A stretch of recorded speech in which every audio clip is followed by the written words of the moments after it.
to make current flow, what do you have to do?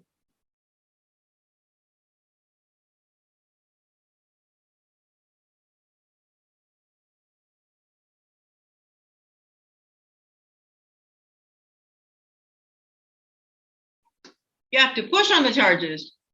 You have to apply a force, right? Now, how fast the electrons move depends on the material that you have.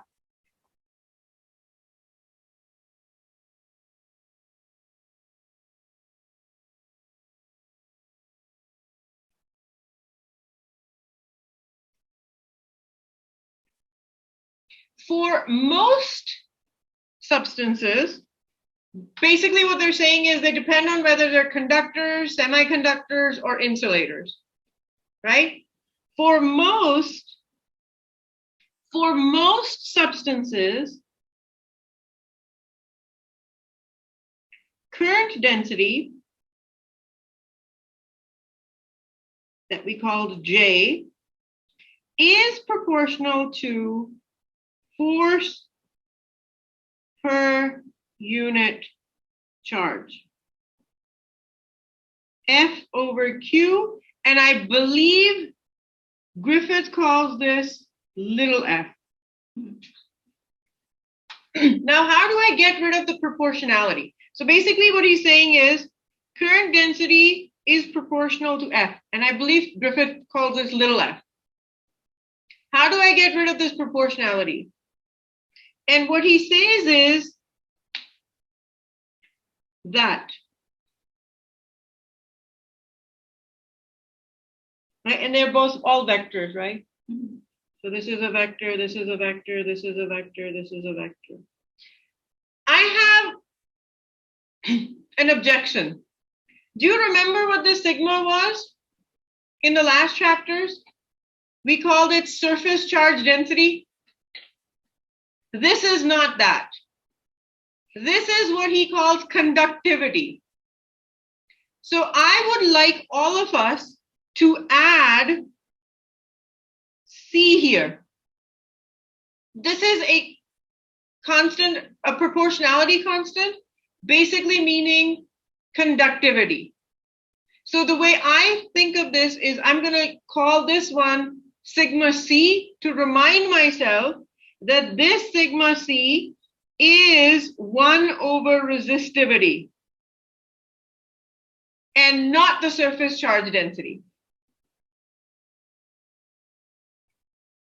This is called, sigma C will now be called conductivity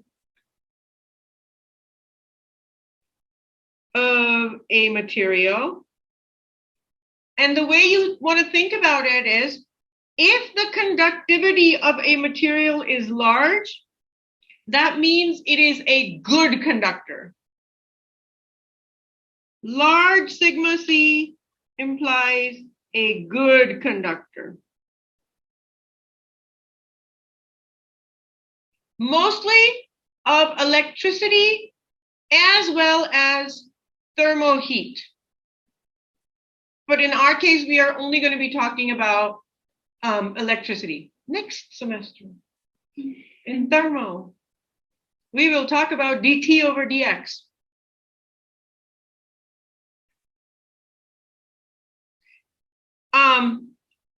And the unit for sigma C is called SIEMENS, per meter, or S per M. So if you see S per M written somewhere, that's Siemens per meter. And 1 is defined as 1 ampere per volt.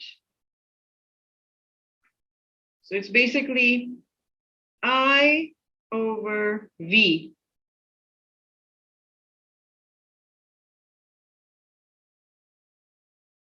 Do you remember what I over V was? From intro? Do you remember a formula that looked very similar to V equals IR?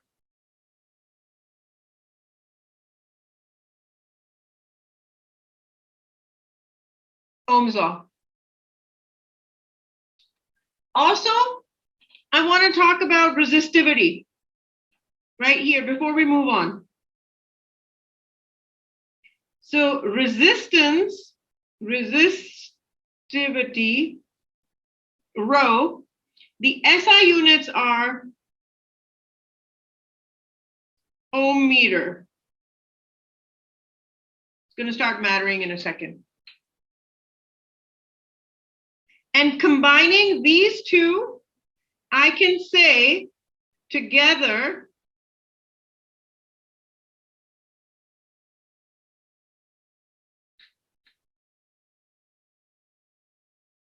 perfect conductors will have sigma approaching infinite and resistivity approaching 0. Okay, now I'm ready to define this.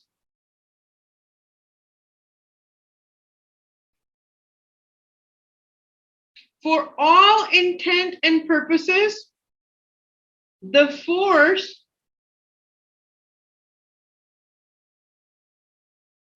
that derives or pushes the charges is called an electromotive force, EMF, also called that.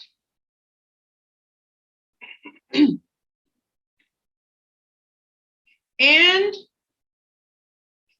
we define current density as sigma E plus V cross V. But for most cases, this is almost 0 or negligibly small.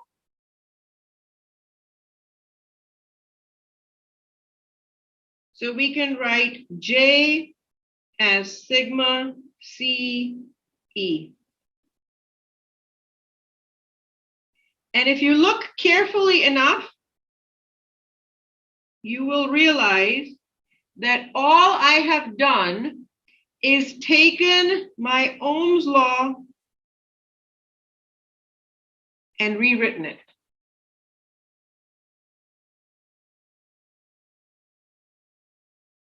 This is basically your Ohm's law again.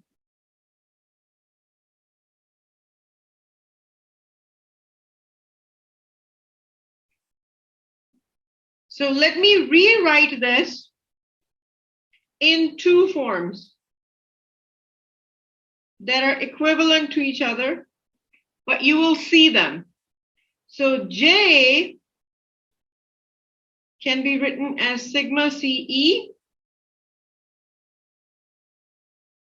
or it can be written as E equal rho J. They are equivalent. Oh, I should have moved this Ohm's law here. I want you to be very careful. Ohm's law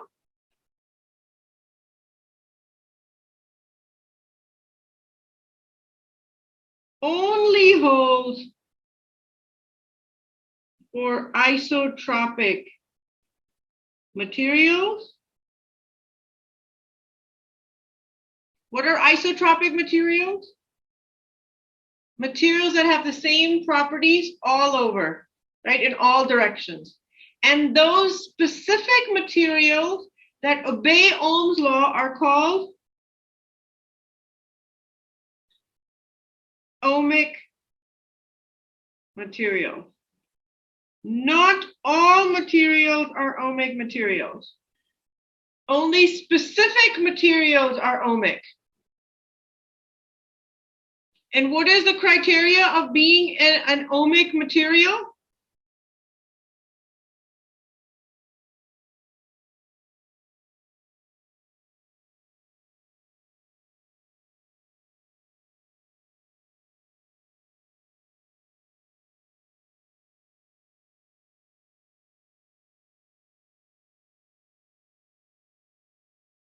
The resistivity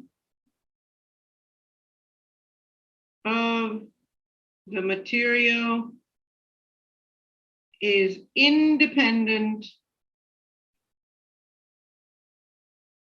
of the strength of the E field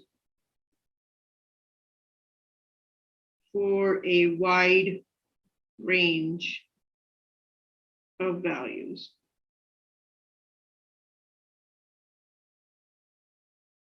So if you draw a graph,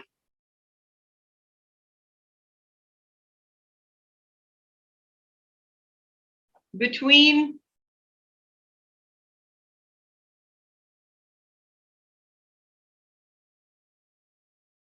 delta V and I, you will get a straight line. So that's an ohmic material. For a non-ohmic material,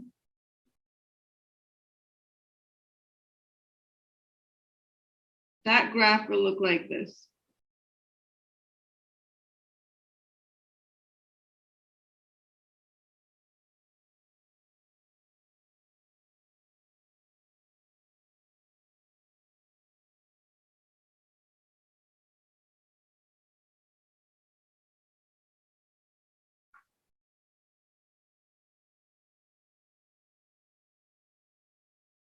And many materials, no, many homogeneous